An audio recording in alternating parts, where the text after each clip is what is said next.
fellow crocheters, it's Janet with bddpatterns.com. Thank you so much for stopping by today. If you're looking at this video, you either have or are considering purchasing our latest pattern, which is the Archer Baby Romper. In this video, I'm going to cover all the stitches that are in the pattern, the gauge of the pattern, and the special construction technique that creates these beautiful seams. So let's get started. I have a lot of questions about how the gauge of a pattern is determined. And when I'm writing a pattern, if I use the hook that is on the yarn sleeve, and today we are using Big Twist, which is a worsted weight number 4 yarn, and today's color is Camel. And here is the stitch gauge for a 4x4 inch swatch. Now we're not knitting, so the crochet gauge is 13 stitches of single crochet and 14 rows of single crochet. And so what that means is over a measurement of 4x4 inches, there are 13 single crochets wide and 14 rows of single crochet. Now this pattern, the main body, which is always what I write the stitch gauge for. In other words, when you look at my patterns and you see a gauge, that is always for the largest part of the pattern. I can't really include a gauge for every single little part of the pattern, but for the body of the pattern, that's where the gauge is, and that's really what you need to know. And of course, the final measurements of the pattern itself, or of the piece itself. So as I said before, per the sleeve, it's 13 single crochet stitches by 14 rows of single crochet stitches. So let's start with the 13 crochet stitches. So if we take 13 and we divide that by 4, then that is 3.25 stitches per inch. Now if we take the 14, which is the rows, and we divide that by 4, that is 3.5 stitches per inch. And that makes sense because there are some double crochets in this pattern. So there's a single double crochet, so that's going to obviously make it taller. Now let's see what we've got with our situation here, which again is, this is a seed stitch. So this is a single crochet, double crochet across all stitches, and that's for the main body. Then the rest of it is just a single crochet stitch. So here we have with our gauge stitch. In this particular stitch, it's easy to count because every bump is 2 stitches. So we've got 2, 4, 6, 8, 10, 12, 13. So we actually have 13 stitches, which is the same as the sleeve that we saw earlier. But let's talk about rows. So here we have 1, 2, 3, 4, 5, 6, 7, 8, 9, 10, 11. So we have 11 rows. So 1, 2, 3, 4, 5, 6, 7, 8, 9, 10, 11. I always double count just to make sure. So in this particular pattern, it looks like it's 2 stitches shorter, which makes sense because again, we're working with a double crochet where the sleeve was only working with a single crochet.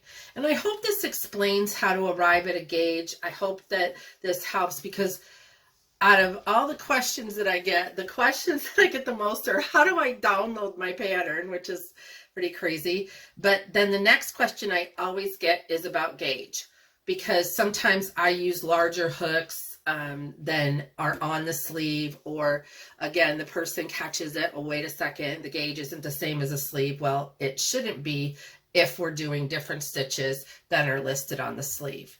If you want something that is going to change your world as far as knitting and crochet goes, I have a link to this in the pattern itself. This is a 4x4 stitch swatch, and this helps you determine your gauge. I literally would not know what to do without this simple little tool that just really shows me a window to what we're doing here. All right, so now that we've covered the gauge, which is important, let's cover the stitches. There are basically 3 stitches in this pattern. It is worked, initially it is worked vertically, which is different. Normally we work horizontally, but we're going to work this pattern vertically first, then horizontally, then vertically again. So it starts with the waistband, goes into the body of the romper, then it goes back down to a ribbing band around the legs. It's really not a difficult pattern, but I have rated it as an intermediate just because of the combination of the stitches and how we do the ribbing on the legs, which I will show you. So go ahead and with your yarn and your hook, just chain 6. 1, 2, 3, 4, 5, 6. And I will tell you, if you hear a blue jay in the background, it's a beautiful day here in Michigan today. I've got my windows open. I shut off my air. I'm super excited because the humidity is down. And so I'm listening to the blue jays this morning. All right, so go ahead and single crochet into the second chain from the hook and in the remaining chains. So that means that we will now be working over 5 stitches.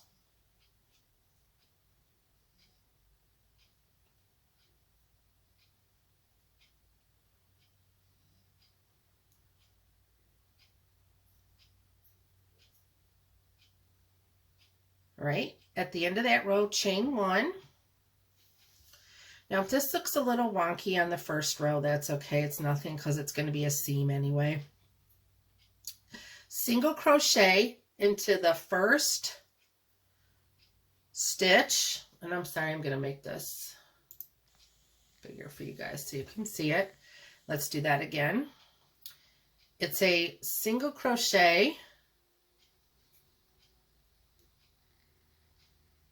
into the first stitch. Now a back loop single crochet into the next 3 stitches. So normally we would single crochet right here. That's how we would do this. But today we're just going to single crochet into 1 loop, and that's the back loop. And I do have a video on this stitch if you've never done it before and you want a little more details and for it to go slower. But again, this is an intermediate pattern, so I'm not really stressing teaching the stitch itself.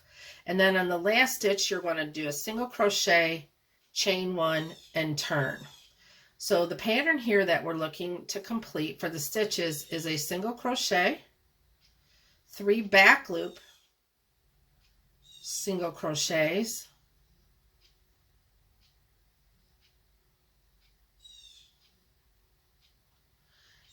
and a single crochet in the last stitch.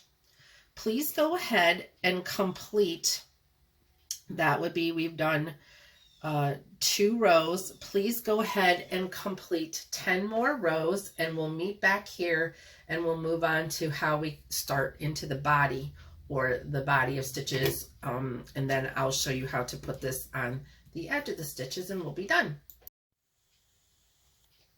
All right, so now you should have 12 rows of ribbing, which is the back loop and single crochet pattern. Go ahead and chain 1. Now instead of working vertically, we're going to work horizontally. In other words, across these rows. So you've chained 1. Now what you're going to want to do is single crochet into the first stitch, or into the first, edge of the first row. Double crochet into the next edge of that row. Single crochet and double crochet, and that's the body pattern. So all you're doing is working right into that edge of your rows of back loop single crochet. So we're just moving into creating the body. And I'm going to do this row, or yes, I'm going to do this row with you. And then I'm going to let you complete another row because I need one more row just to show you how to do the 1, 2, 3, 4, 5, 6, 7, 8, 9. No, I lost count there, sorry. Show you how to add the ribbing for the legs. When you're working on this, this pattern calls for in the body itself, you will always end on a double crochet, and that's what makes the pattern texture. It's a combination of single, double, and that gives you this little raise, and it's great because it's reversible. Not that it matters with a garment, but it's just nice that it's the same on both sides. Okay, so we've reached the end of our swatch, and we're going to chain one again, and we're going to do the same thing. We're just going to repeat that pattern of single, double crochets, single, double, across our swatch.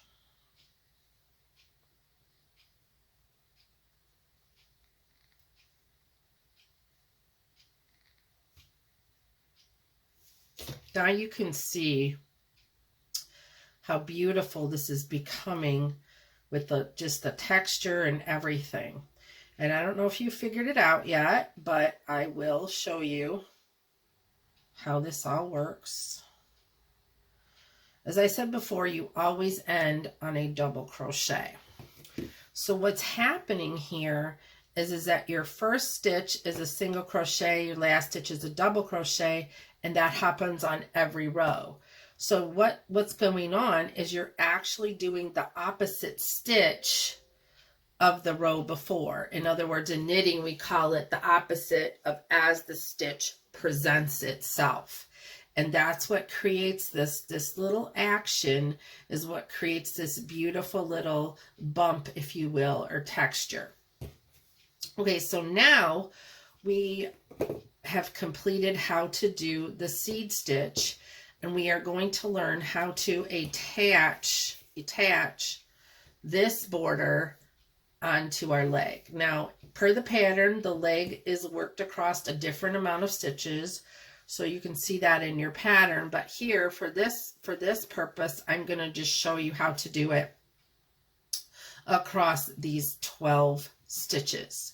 So now what we want to do is, instead of chaining one, we want to turn and we want to chain 6. So what do we have here? 1, 2, 3, 4, 5, 6.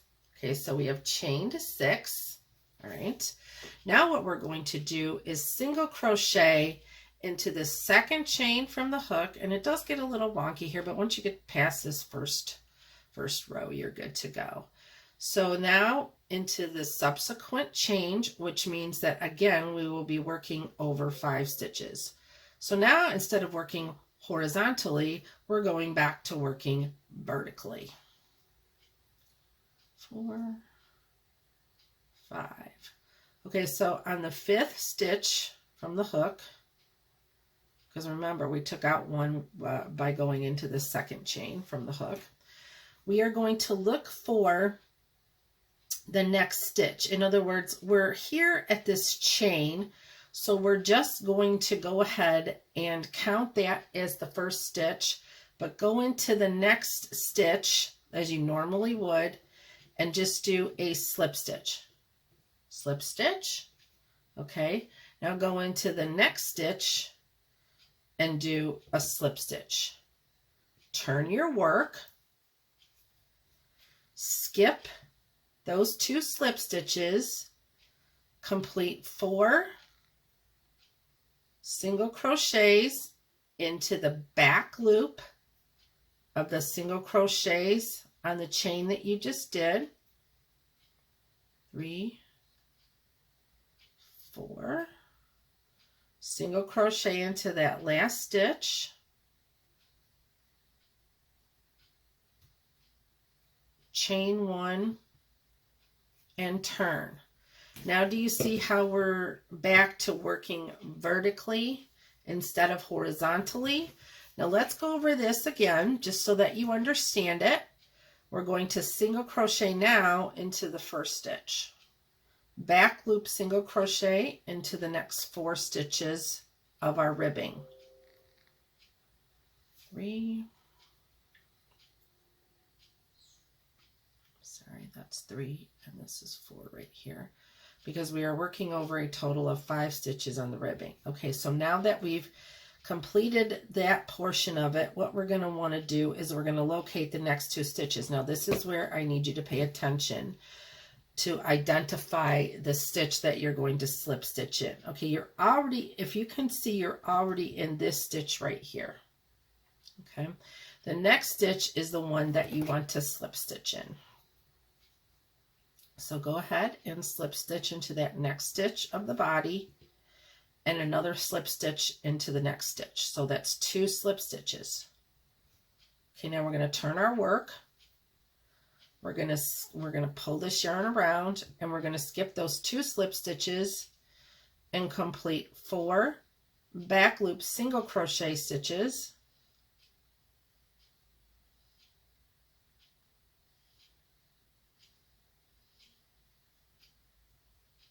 and then single crochet into the last stitch, chain 1, and turn. So now you can see how you're forming the same border that you started with, just in a different, or on the top, or in this particular case, this would be the waistband here, the body, and then the leg. So let me just tell you the pattern again, although it's written in the pattern that you've got, but so that you know, it's a chain 1, single crochet into the first stitch, back loop single crochet into the next 4 stitches, slip stitch into the next 2 stitches of the body, and then you just complete that all the way across. All right, that covers the stitches that are in the pattern. Let's now talk about how to construct it. As I said before, this pattern has a nice feature in it, and it's just a simple way of sewing, and you can see it creates this like cording almost here in the stitches to the side seams. So let me show you how to do that. Per the pattern, what you're going to want to do is you're going to want to put the right sides of the front and back together. Okay, then you're going to want to get your yarn needle, and I always prefer a bent yarn needle. I can't even imagine anything else. Now, just as a tip, a general rule of thumb, what I like to do when I'm sewing something up is I like to take and do at least 2.5 lengths of what I'm sewing. So here's the length that we're sewing right here. Okay, and I know it's on close up, so I'm gonna show you how I do this. But it's just a little trick so that you'll always have the right amount of yarn. So that's 1, and this is 2 lengths, okay, and then 1/2. And that's a generous 1/2. But it's better to be generous with your yarn as when you're sewing up something than it is to not, because it just can become a real mess. All right, so the first thing I do is if I have 2 parts where I'm seams where I'm sewing together and I've got 2 tails, I just always like to tie them together. So we're going to do that with this because I've already sewed the one side seam together. And so now I'm going to show you how to sew the other side seam. It's really super simple, but it just creates a really unique seam. Okay, so we've tied that together. Now what we're going to do is we're going to take our piece of yarn that we cut 2.5 lengths of the seam of, and we're just going to thread our yarn needle with it. I know some people take the yarn and wrap it over. I'm sorry, I don't do that. I just pull it through and deal with it. Okay, so we've tied our leg together here, so that is secure. Now what we do is we take and we go into that first stitch, and we want to make sure that we're going into both of the stitches. I really want to stress that. So I want to make sure that my video is clear.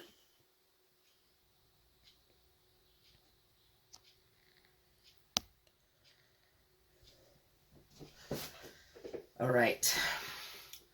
So go ahead and sew into that. Make this tail the same length. I know we've got a lot of tails here, but that's the way it goes. And we've gone through both pieces, our front and our back piece.